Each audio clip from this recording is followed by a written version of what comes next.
भाकरी करण्यासाठी मी बाजरीचं पीठ घेतलंय, मीठ आणि पाणी। भाकरीचं पीठ मळण्यासाठी मी बाजरीचं पीठ घेते।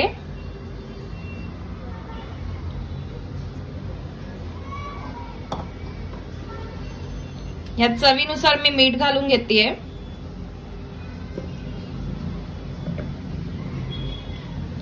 पाणी जसं लागेल तसं टाकत टाकत मी पीठ मळून घेतेय।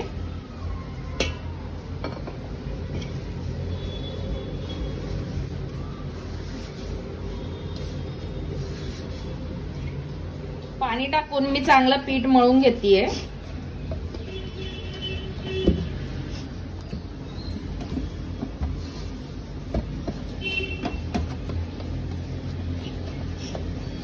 पीठ मी चांगलं मळून घेतेय।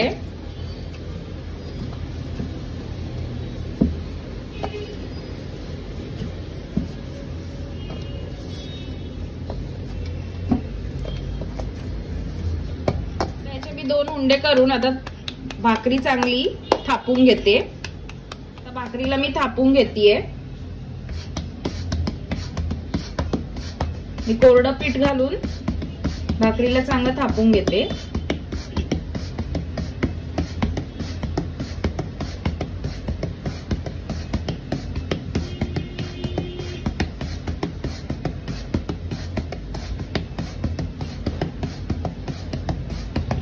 भाकरी थापून झालीये। मी गॅसवर तवा गरम करायला ठेवलेला। तवा गरम झाला तर ह्याच्यात मी भाकरी टाकून घेते। वरून पाणी घालून घेते।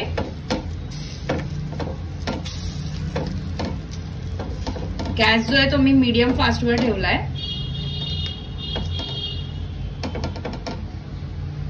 सर्वीकडनं मी पाणी लावून घेते।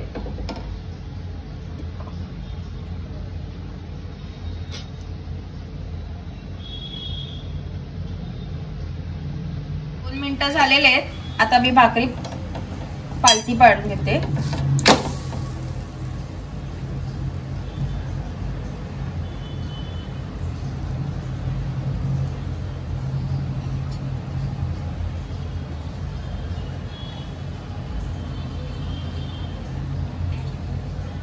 दोन्ही साइडनी मी 2-2 मिनिटापर्यंत चांगलं शेकून घेतलंय भाकरीला।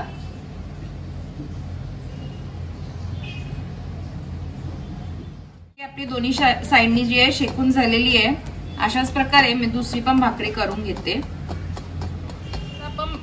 पिठाचा हुंडा मी आता थापून घेते। कोरडं पीठ घालून मी भाकरीला चांगलं थापून घेते हाताच्या मदतीने। मी मीडियम साईजचा आकाराचा भाकरी जी आहे थापून घेतेय।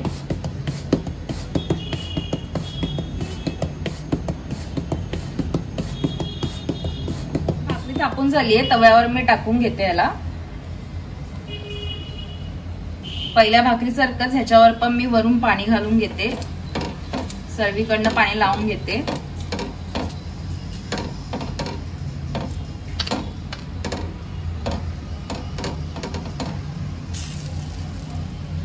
याला 2 ते 3 मिनिटापर्यंत चांगलं एका साइडनी शेकून घेते। गॅस जो आहे मी मीडियम फास्ट वरच ठेवलेला आहे।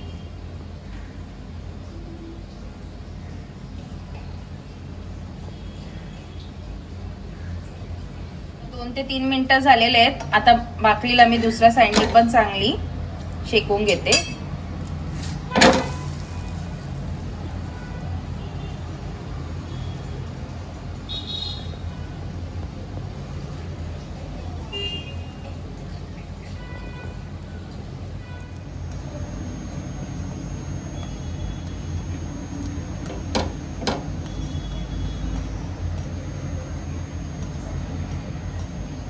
आता दोन्ही साइडनी चांगली शेकून झालेली आहे। अशाच प्रकारे मी सगळ्या भाकऱ्या करून घेते। शेंगदाण्याची चटणी करण्यासाठी मी शेंगदाणे घेतले, सुकं खोबरं, लसूण, मिरची, तीळ, मीठ आणि जिरं। सर्वात पहिले मी शेंगदाणे आणि सुकं खोबरं ह्यांना चांगलं भाजून घेते।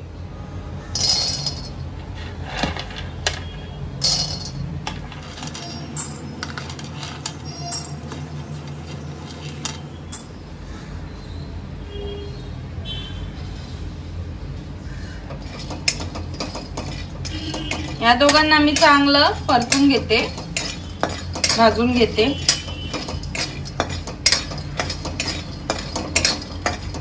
यांना मी 5 मिनिटापर्यंत चांगलं भाजून घेतलंय.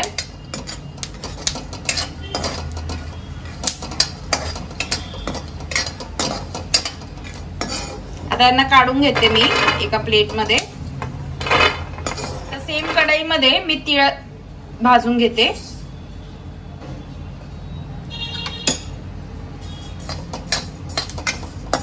तीळ भाजायला जास्ती वेळ नाही लागत, ते फटकरून भाजून होतात.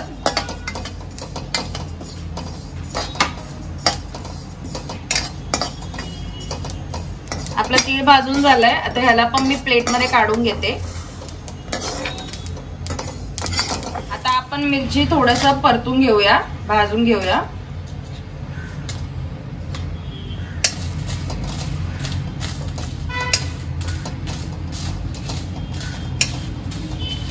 मी मिरचीला पण 2 मिनिटापर्यंत चांगलं भाजून घेते.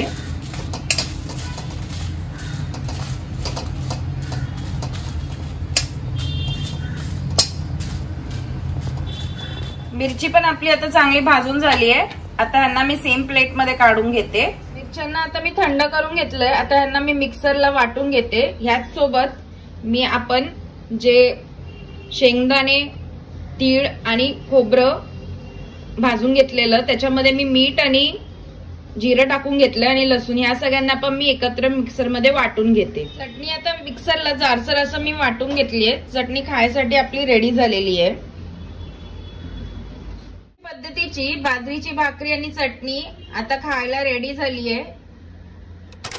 रेसिपी तुम्ही पण करून बघा. आवडली तर मला कमेंट करा, लाईक करा, शेअर करा, सबस्क्राईब करा. Bye bye.